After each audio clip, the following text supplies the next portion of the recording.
Shalom, selamat hari Minggu. Bapak Ibu yang dikasihi oleh Tuhan Yesus Kristus. Salam sejahtera bagi kita semua, dimanapun Bapak Ibu, saudara-saudara yang dikasihi Tuhan ada. Saya percaya bahwa ketika kita beribadah sungguh-sungguh kepada Tuhan, dengan hati yang tertuju kepada Tuhan, Allah memimpin ibadah kita. Allah menolong kita di dalam ibadah kita masing-masing. Bapak Ibu jemaat yang dikasihi Tuhan, saudara-saudara semua yang ada di tempat tinggal masing-masing. Barangkali juga ada Bapak Ibu saudara-saudari yang saat ini sedang terbaring di rumah sakit dan mengikuti live streaming ibadah ini. Biarlah kita juga sama-sama dituntun, ditolong oleh Tuhan untuk boleh merenungkan kebenaran firman Tuhan di Minggu Kudus hari ini. Mari kita membuka satu bagian kebenaran firman Tuhan yang terambil dari Galatia pasal yang keempat. Galatia pasal yang keempat ayat yang pertama sampai ayat yang ke-11. Saya akan membacakan firman Tuhan untuk kita, Bapak Ibu Saudara yang dikasihi oleh Tuhan, memperhatikan di dalam Alkitabnya masing-masing. Demikian firman Tuhan. Yang dimaksud ialah, selama seorang ahli waris belum akil balik, sedikit pun ia tidak berbeda dengan seorang hamba. Sungguh pun ia adalah tuan dari segala sesuatu. Tetapi ia berada di bawah perwalian dan pengawasan sampai pada saat yang telah ditentukan oleh Bapaknya.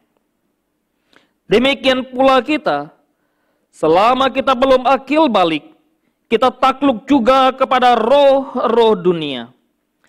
Tetapi setelah genap waktunya, maka Allah mengutus anaknya yang lahir dari seorang perempuan dan takluk kepada hukum Taurat. Ia diutus untuk menebus mereka yang takluk kepada hukum Taurat, supaya kita diterima menjadi anak. Dan karena kamu adalah anak, maka Allah telah menyuruh roh anaknya ke dalam hati kita, yang berseru, "Ya Aba, ya Bapa." Jadi kamu bukan lagi hamba, melainkan anak. Jikalau kamu anak, maka kamu juga adalah ahli waris oleh Allah. Dahulu, ketika kamu tidak mengenal Allah, kamu memperhambakan diri kepada Allah yang pada hakikatnya bukan Allah. Tetapi sekarang sesudah kamu mengenal Allah, atau lebih baik sesudah kamu dikenal Allah, bagaimanakah kamu berbalik lagi kepada roh-roh dunia yang lemah dan miskin dan mau mulai memperhambakan diri lagi kepadanya? Kamu dengan teliti memelihara hari-hari tertentu, bulan-bulan, masa-masa yang tetap dan tahun-tahun. Aku khawatir kalau susah payahku untuk kamu telah sia-sia. Demikian jauh pembacaan firman Tuhan kita di Minggu Kudus hari ini. Bapak Ibu saudara-saudara yang terkasih di dalam nama Tuhan Yesus Kristus, tema yang akan kita renungkan pada minggu hari ini, dari budak dunia menjadi anak-anak Allah. Beberapa waktu yang lalu, saya berdiskusi dengan seorang anak. Tentunya dia adalah anak saya. Ketika dia melihat teman-temannya memegang handphone, anak saya berkata kepada saya, "Pak, kapan saya dibelikan handphone juga? Teman-temanku, mereka memiliki handphone sendiri. Aku tidak punya." Lalu saya berkata kepada dia, "Nak, tenang. Tunggu waktu yang tepat. Tunggu setelah kamu dewasa. Baru kamu bisa menggunakan handphone, kamu bisa memiliki handphone sendiri. Kamu masih kecil. SD aja kamu belum.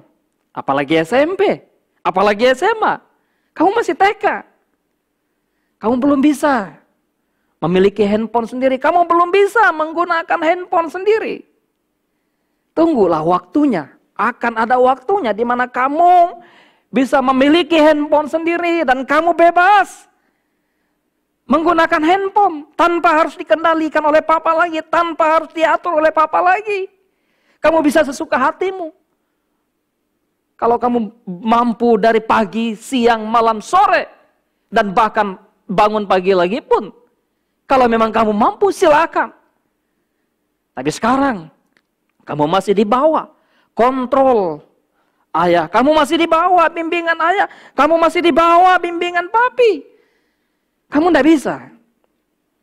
Bapak Ibu saudara-saudara yang terkasih di dalam nama Tuhan kita Yesus Kristus. Menarik ketika kita memperhatikan apa yang Paulus tuliskan kepada jemaat di Galatia. Jemaat di Galatia, mereka sudah menerima pemberitaan Injil melalui Paulus ketika Paulus menyampaikan Injil kepada mereka. Tentu saja di dalam jemaat Galatia ada orang Yahudi dan juga ada orang non-Yahudi yang menjadi percaya di sana. Tetapi apa yang Paulus ingin katakan bahwa mereka baik orang Yahudi yang memiliki hukum Taurat maupun orang non-Yahudi yang tidak memiliki, yang tidak menerima hukum Taurat, mereka tidak bedanya. Sebelum mereka hidup dalam Kristus, sebelum mereka menerima Kristus, mereka sama-sama adalah hamba dari dunia ini. Sehingga tidak ada tempat bagi orang Yahudi untuk berbangga kepada orang non-Yahudi dan berkata, kami adalah anak-anak Allah karena kami memegang hukum Taurat. Kami adalah orang yang merdeka, kami adalah orang yang bebas karena kami adalah keturunan Abraham. Tidak ada tempat bagi mereka untuk menganggap diri sebagai orang yang lepas dari perhambaan. Mereka ada di bawah perwalian. Di dalam bacaan kita, maka Paulus menggunakan istilah yang sangat penting untuk menggambarkan bagaimana orang-orang, baik Yahudi maupun non-Yahudi, mereka sama-sama ada di bawah perwalian. Mereka sama-sama di bawah penuntun. Kalau di dalam kitab Galatia, kalau kita menyelidiki, maka kita menemukan di sana. Hukum Taurat diberikan kepada orang-orang Yahudi untuk menuntun mereka sampai pada Kristus datang. Jadi tidak lebih daripada tutor, digambarkan sebagai tutor yang mengajar mereka, yang memberitahukan kalau mereka salah. Tetapi sebagai tutor maka dia tidak bisa memberikan pengampunan atas dosa mereka. Dia hanya memberitahukan bahwa kamu berdosa, kamu melanggar perintah Allah, kamu melanggar ketetapan Tuhan. Oleh sebab itu sejatinya maka tidak ada seorang yang layak dan berkenan di hadapan Tuhan. Dan tidak ada seorang pun yang mampu melakukan tuntutan hukum Taurat itu. Semua menjadi hamba daripada dunia. Bapak Ibu saudara-saudara yang terkasih di dalam nama Tuhan kita Yesus Kristus. Oleh karena kasih kemurahan Allah, maka saya dan saudara, kita yang dahulu adalah budak dari dunia ini, pelayan-pelayan dari dunia ini, diberikan hak untuk menjadi anak-anak Allah. Fakta di mana orang-orang di Galatia, baik orang Yahudi maupun orang-orang non-Yahudi, dan bahkan kita yang ada saat ini, sebelum kita menerima Kristus, sebelum kita hidup dalam Kristus, kita adalah hamba daripada dunia. Di dalam ayat yang ketiga, maka kita menemukan di sana Paulus berkata, sebelum akil balik, kita ada takluk juga kepada roh-roh dunia. Di dalam ayat yang ke-8, dahulu ketika kamu tidak mengenal Allah, kamu memperhambakan diri kepada Allah-Allah yang pada hakikatnya bukan Allah. Dan ayat yang ke-9, kamu mau berbalik lagi kepada roh dunia yang lemah, yang miskin, yang tidak berguna, dan kamu mau memperhambakan diri lagi kepadanya. Ini adalah fakta di mana orang-orang jemaat di Galatia sebelum mereka percaya kepada Kristus, sebelum mereka hidup dalam Kristus, mereka adalah hamba-hamba dunia. Dan saya pikir, saya percaya, samalah dengan kita. Ketika kita sudah jatuh ke dalam dosa, melalui dosa Adam dan Hawa. Dan semua orang sudah berbuat dosa. Semua orang berdosa tanpa terkecuali. Yang lahir dari keturunan Adam dan Hawa.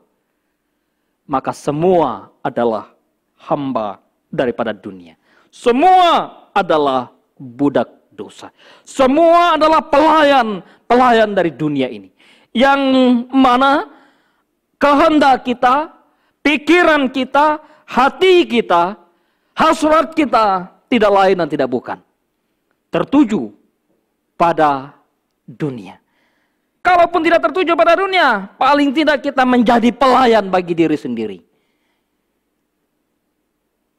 Orientasi kita adalah kita. Orientasi kita adalah keinginan kita. Orientasi kita adalah kemauan kita. Betapa tawaran-tawaran dunia memang menarik dan menggiurkan. Keindahan, kesenangan, kemewahan yang sesat, semua ada di sana. Ketika kita membaca misalnya di dalam Injil Matius, waktu Tuhan Yesus dicobai oleh iblis. Apa yang diperlihatkan oleh iblis dalam salah satu pencobaan tersebut? Iblis memperlihatkan dunia dengan segala kemegahannya. Dunia dengan segala kejayaannya. Dunia dengan segala kerajaannya. Dan iblis berkata, kamu lihat, dan jikalau kamu menyembah aku, semuanya itu akan kuberikan kepadamu. Bapak Ibu Saudara yang terkasih dalam nama Tuhan kita Yesus Kristus. Sebelum kita mengenal Kristus, sebelum kita ditebus oleh Kristus, kita pun barangkali tertarik, tergiur dengan apa yang dunia tawarkan. Tetapi bersyukur kepada Allah, Dia yang memelihara hidup kita, Dia yang memelihara hati kita, Dia yang memelihara iman kita, sehingga kita dimampukan untuk hidup di dalam kebenaran Allah dan menjadi anak-anak Allah. Kita bukan lagi dunia, anak dunia. Kita bukan lagi budak-budak dunia. Kita bukan lagi hamba-hamba dunia. Kini kita telah menjadi anak-anak Allah. Orang-orang percaya adalah anak-anak Allah. Mungkin pertanyaan bagi saudara-saudara, bagaimana kita bisa menjadi anak-anak Allah? Bisakah kita menjadi anak-anak Allah oleh karena kemauan kita?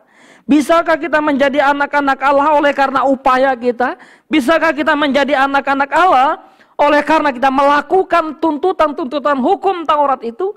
Bisakah kita menjadi anak Allah oleh karena kita melakukan berbagai ritual keagamaan? Sesungguhnya tidak.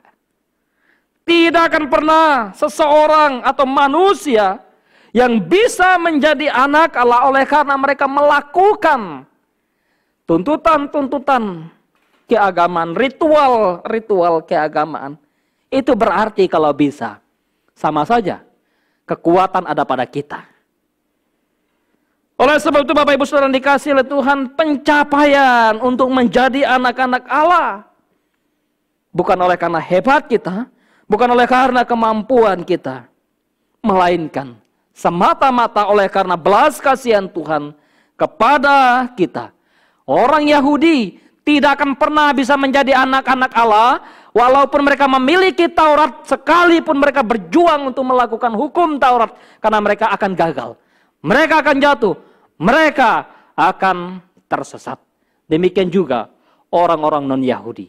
Orang-orang Romawi, mereka akan menyembah kepada dewa-dewa, menyembah kepada kaisar yang mereka anggap sebagai Tuhan, yang mereka anggap sebagai Allah bagi mereka. Demikian juga dengan orang-orang di sekitar Yahudi yang lain. Dan bahkan kita pun sama, sebelum kita mengenal Kristus, sebelum kita hidup dalam Kristus, kita tidak lebih daripada penyembah ilah-ilah dunia ini. Walaupun kita mungkin berkata, Pak, saya nggak pernah nyembah patung, saya nggak pernah menyembah yang namanya pohon, saya tidak pernah menyembah yang namanya matahari, saya tidak pernah menyembah yang namanya batu. Tetapi Bapak Ibu Saudara yang dikasihi oleh Tuhan kita Yesus Kristus, ketika segala sesuatu yang ada di dalam dunia ini mengikat kita dan menggantikan posisi Allah yang harusnya kita sembah, tetapi sebaliknya kita membawa diri terikat kepada hal-hal yang ada dalam dunia ini, maka kita sesungguhnya sudah menjadikan diri hamba dari dunia ini. Oleh sebab itu, pencapaian untuk menjadi anak-anak Allah tidak akan pernah lahir dari hasil upaya manusia, tidak akan pernah lahir dari kerja keras manusia, tidak akan pernah lahir dari kehidupan keberagamaan manusia. Tidak. Melainkan belas kasihan Tuhan kepada kita yang berdosa ini. Kepada saya dan saudara. Bapak Ibu Saudara-saudara yang dikasihi oleh Tuhan Yesus Kristus, Paulus dengan tegas menyatakan bagaimana orang-orang percaya di Galatia, mereka bisa menjadi anak-anak Allah. Pertama, di dalam ayat yang keempat, pada waktu yang telah ditentukan Allah, atau di dalam terjemahan yang lain, pada waktu yang tepat, pada waktu yang genap, Allah mengutus anaknya yang lahir dari seorang perempuan dan takluk kepada hukum Taurat. Allah mengutus anaknya, Allah mengutus Kristus ke dalam dunia ini. Melalui perempuan, melalui seorang perempuan. Kalau kita memperhatikan bagian ini, tentu kita mengingat bagaimana Tuhan berfirman di dalam perjanjian ketika Adam dan Hawa jatuh ke dalam dosa.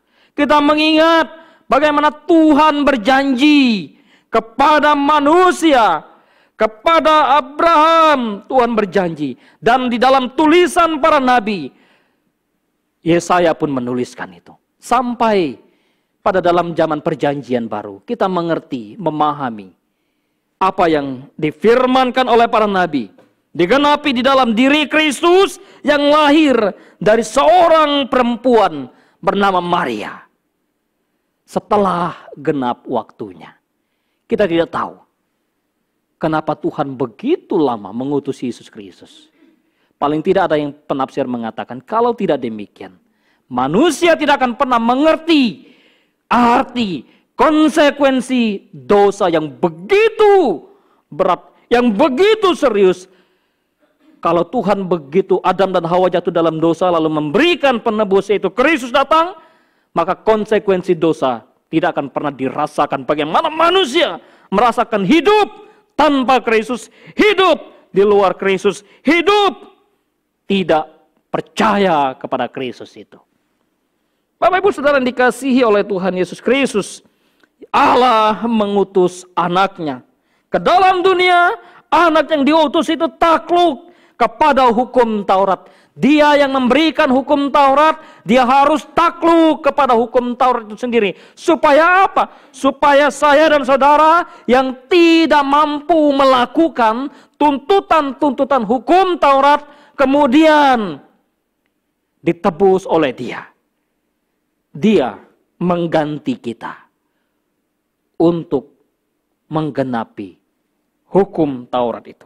Untuk melakukan hukum Taurat. Ketika orang-orang Yahudi yang diberikan hukum Taurat tidak satu pun mampu melakukannya.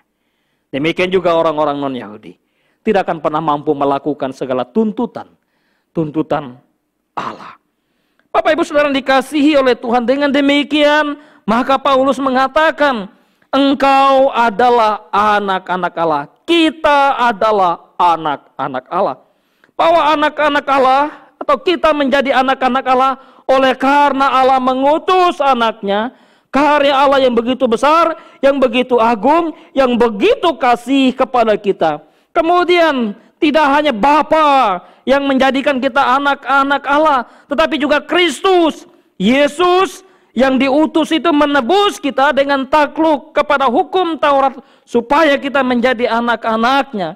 penebusan Kristus menggantikan tugas, menggantikan kita yang terkutuk oleh karena dosa. Dan oleh karena dosa itu kita terkutuk, kita dihukum di bawah murka Allah. Maka Kristus diutus dan Dia mengganti kita. Dengan demikian, karya Allah, Bapa, karya Kristus yang menjadikan kita anak-anak Allah, tetapi juga di dalam ayat yang ke-6, Paulus juga berkata, roh anaknya, roh diutus ke dalam hati kita. Roh Kudus mengaplikasikan pengorbanan Kristus, mengaplikasikan karya Kristus yang mati di kayu salib menebus dosa kita, sehingga kita dituntun untuk percaya kepada Injil yang diberitakan dan menerima Dia. Oleh karena iman, percaya yang dianugerahkan Allah. Bapak Ibu Saudara yang dikasihi oleh Tuhan Yesus Kristus, di dalam Roma pasal yang ke-8 ayat yang ke-15, Paulus berkata, Roh Kudus yang menjadikan kita berseru, "Ya Aba, ya Bapa." Roh itu bersaksi bersama-sama dengan roh kita bahwa kita adalah anak-anak Allah. Dengan demikian, maka di sini kita memahami, kita mengetahui, jikalau dahulu kita adalah hamba dunia, jikalau dahulu kita adalah budak dunia, jikalau kita dahulu adalah pelayan dunia, kini kita menjadi anak-anak Allah. Oleh karena karya agung Allah Tritunggal. Karya agung Allah yang begitu luar biasa di dalam kehidupan kita hari lepas hari. Bapak Ibu Saudara-saudara yang terkasih di dalam nama Tuhan Yesus Kristus. Oleh sebab itu, baik orang Yahudi maupun orang non-Yahudi, dan juga tentunya kita saat ini, kita menjadi anak-anak Allah. Saya katakan bahwa itu bukan hebat kita, bukan kekuatan kita, bukan karena kemampuan kita, bukan, tetapi oleh karena kemurahan Allah. Sekalipun orang-orang Yahudi memiliki Taurat, tidak secara otomatis mereka semua akan menjadi anak-anak Allah. Di dalam bagian ini kita melihat juga betapa karya kasih Allah untuk menjadikan manusia sebagai anak-anaknya, tidak hanya mencakup orang-orang Israel, tapi juga bangsa-bangsa lain. Sampai pada saat ini, kita yang hidup di kekinian sebagai orang percaya, maka kita disebut sebagai anak-anak Allah. Bapak Ibu Saudara yang terkasih dalam nama Tuhan Yesus Kristus, hal ini perlu disadari, hari ini penting untuk kita mengerti, supaya kita sebagai orang Kristen jangan terjebak berpikir bahwa kakek nenek saya adalah orang Kristen, papa mama saya adalah orang Kristen, om tante saya orang Kristen, saudara-saudara saya orang Kristen, maka dengan demikian secara otomatis saya menjadi anak-anak Allah. Salah. Salah besar. Kalau kita berpikir secara otomatis kita akan menjadi anak-anak Allah kalau kita lahir dari keturunan orang tua kakek nenek yang Kristen. Menjadi anak-anak Allah, belas kasihan Tuhan, kemurahan Tuhan, dan untuk menjadi anak-anak Allah, maka Injil diberitakan kepada kita. Roh Kudus menuntun kita untuk percaya, dan kita yang dianugerahkan Allah oleh kekuatan, kemampuan dari Roh Kudus untuk percaya kepada Dia melalui iman. Ada pertobatan. Ada pertobatan. Karena itu, sekalipun kita lahir dari seorang pendeta, ayah kita pendeta, ayah kita mungkin aktivis gereja, ayah kita mungkin pelayan setia dalam gereja, tapi tanpa pertobatan secara pribadi dengan Tuhan, maka kita belum sesungguhnya mengaplikasikan hidup sebagai anak-anak Allah. Bapak Ibu Saudara yang dikasihi oleh Tuhan, oleh sebab itu di dalam kehidupan saya sebagai hamba Tuhan, saya pun menuntun anak-anak saya. Menuntun mereka untuk mengakui dosa mereka. Menuntun mereka untuk belajar kebenaran. Dan menuntun mereka untuk mengenal Kristus secara pribadi. Sehingga mereka tidak terjebak seperti layaknya orang-orang Yahudi pada zaman itu. Kami adalah keturunan Abraham, kami bukan hamba siapa-siapa. Bagaimana mungkin engkau berkata, kami adalah orang yang tidak merdeka.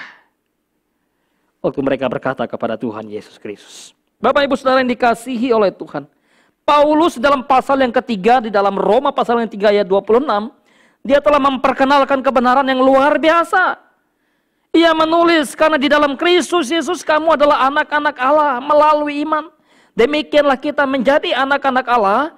Di sini suatu sukacita yang besar. Suatu keistimewaan yang besar. Yang boleh dimiliki, yang boleh dirasakan oleh mereka yang diperkenankan oleh Allah untuk menjadi anak-anaknya. Suatu sukacita yang besar. Suatu kegembiraan yang besar. Ketika barangkali orang yang sedang terbuang di sana.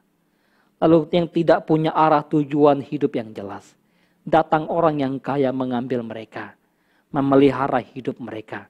Bukan saja memberi mereka makan minum. Bukan saja kemudian memelihara, memenuhi kebutuhan finansial mereka. Tetapi ketika ada orang yang kemudian begitu berbelas kasihan. Mengambil mereka, mendapatkan mereka, lalu menjadikan mereka sebagai anaknya. Tidakkah itu menjadi sesuatu yang berbahagia? Berbahagia sekali bukan? Ya. Demikianlah sebetulnya kebahagiaan kita sebagai orang-orang berdosa yang dijadikan Allah sebagai anak-anaknya. Diadopsi Allah untuk menjadi anak-anaknya. Apakah kebahagiaan? Keistimewaan yang besar bagi kita sebagai anak-anak Allah. Pertama, bahwa ketika kita bicara tentang sukacita, sukacita yang dimiliki oleh orang-orang percaya sebagai anak-anak Allah adalah ketika mereka memiliki hidup yang telah ditebus oleh Allah. Sukacita yang pertama, sukacita yang besar, keistimewaan yang besar yang kita miliki sebagai anak-anak Allah adalah hidup kita ditebus oleh Kristus. Kita ditebus oleh Kristus melalui kematiannya, pengorbanannya di kayu salib. Apa artinya? Ditebus oleh Kristus. Mengapa perlu ditebus oleh Kristus? Ditebus dari apa? Ditebus dengan cara bagaimana? Tidak lain dan tidak bukan. Dengan cara kematian Kristus di kayu salib. Tidak ditebus dengan barang-barang yang mahal di dalam dunia ini. Tidak ditebus dengan dolar. Tidak ditebus dengan uang rupiah yang begitu banyak. Tidak ditebus dengan tanah yang luas. Tidak ditebus dengan rumah yang mewah. Tidak ditebus dengan intan yang mahal. Permata yang mahal. Tetapi ditebus dengan darah yang suci. Darah Kristus. Darah anak domba Allah. Darah itulah yang menebus saya dan saudara. Itu menjadi satu kebahagiaan yang terbesar bagi manusia berdosa. Di dalam Roma pasal yang keempat ayat yang ke-6 sampai yang ke-8. Paulus mengutip tulisan dari Mazmur Daud ketika ia berkata, berbahagialah orang yang diampuni pelanggaran-pelanggarannya. Berbahagialah mereka yang ditutupi dosanya, yang tidak diperhitungkan dosanya, yang ditanggungkan kepada Kristus. Berbahagialah manusia yang kesalahannya tidak diperhitungkan kepadanya. Berbahagialah hidup kita karena kita telah ditebus oleh Kristus. Saat ini di dalam kondisi pandemi COVID-19, barangkali Bapak Ibu Saudara-saudara ada orang yang betul-betul merasakan sedih. Ada orang yang betul-betul merasakan duka cita. Tetapi ada enggak orang yang merasakan sukacita yang besar? Ada. Para nabi, tahanan, yang harusnya mereka dihukum tidak tahu berapa lama. Barangkali ada yang setahun. Ada yang 2 tahun, ada yang 5 tahun. Dan bahkan mungkin ada yang di atas 10 tahun. Tapi ketika ada kebijakan, para nabi dibebaskan. Itu sukacita mungkin tak terkatakan, sujud syukur. Harusnya ini menjadi satu pembelajaran bagi mereka. Supaya mereka jangan lagi melakukan kejahatan. Ya. Itu masih ditebus. Ya, kemudian Kalau masih melakukan kejahatan, saya pikir tidak menghargai pembebasan itu. Hidup kita ditebus oleh darah Kristus dari kematian yang kekal, dari murka Allah, dan kita hidup diselamatkannya. Tidakkah kita berbahagia? Tidakkah kita bersuka cita di dalam hidup? Keistimewaan orang-orang percaya sebagai anak-anak Allah bukan hanya sekadar kemudian mereka memiliki hidup yang telah ditebus oleh Kristus, maka sukacita dan keistimewaan yang besar yang kita rasakan sebagai anak-anak Allah adalah ketika kita diberi hati yang dapat berseru kepada Bapa, berseru kepada Allah dengan berkata, "Ya Aba, ya Bapa." Relasi yang terpisah, hubungan yang begitu jauh, kini begitu dekat. Relasi yang dahulu di mana ada permusuhan antara manusia kepada Allah. Ketika Roh Kudus dikirim atau diutus ke dalam hati kita, maka kini kita berseru, "Ya Aba, iya Bapa." Begitu dekatnya Allah pada kita. Begitu care-nya Allah pada saudara-saudara. Ketika kita tidak mampu berkata-kata untuk berdoa, karena beratnya pergumulan, karena sulitnya hidup, Alkitab mengajarkan kepada kita, Roh itu yang membantu kita, menolong kita untuk berseru kepada Bapa, untuk memanggil Dia, berkata, "Ya Aba, ya Bapa." Ini menggambarkan satu hubungan yang sangat dekat antara orang-orang percaya dengan Allah, hubungan yang sangat indah. Kristus waktu di Taman Getsemani bergumul, Dia berdoa dan berkata, "Ya Aba, ya Bapa, jikalau boleh biarlah cawan ini lalu daripadaku. Tapi bukan kehendakku, melainkan kehendakmu yang jadi." Itulah seru doa kita. Ketika kita memanggil Dia Bapa, maka kita menaklukkan diri pada Bapa. Kehendak Bapa lah yang jadi, jangan kehendakku. Apa yang lagi kita harus takutkan? Kalau kita memiliki Bapa yang kekal itu, Bapa yang memelihara hidup kita, Bapa yang tidak pernah meninggalkan kita. Bapa di dunia saja tahu berbuat baik, tahu melakukan sesuatu yang baik, tahu memberikan suatu kebutuhan yang baik. Terlebih Bapa kita yang di surga. Bapak Ibu Saudara yang dikasihi oleh Tuhan Yesus Kristus. Dan hal yang ketiga, apa yang menjadi sukacita dan keistimewaan kita sebagai anak-anak Allah, kita adalah ahli waris. Ahli waris. Ini sesuatu yang sangat menyenangkan telinga orang Kristen. Ketika bicara ahli waris, seringkali kita adalah ahli waris, anak-anak kerajaan Allah, maka kita menikmati segala kelimpahan di dalam dunia.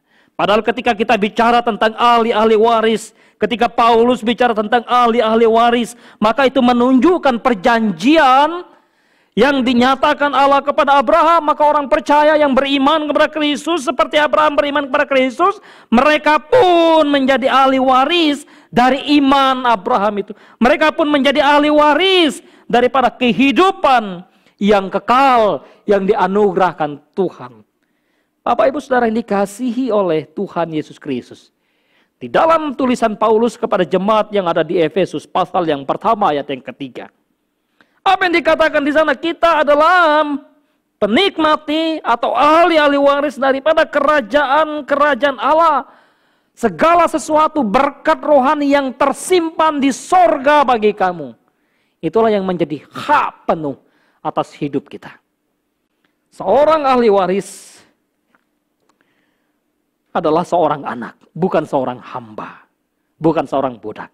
Ingat ketika Abraham waktu dijanjikan seorang anak, maka ketika tidak kunjung tiba, kapan Tuhan memberikan anak melalui istrinya Sarah.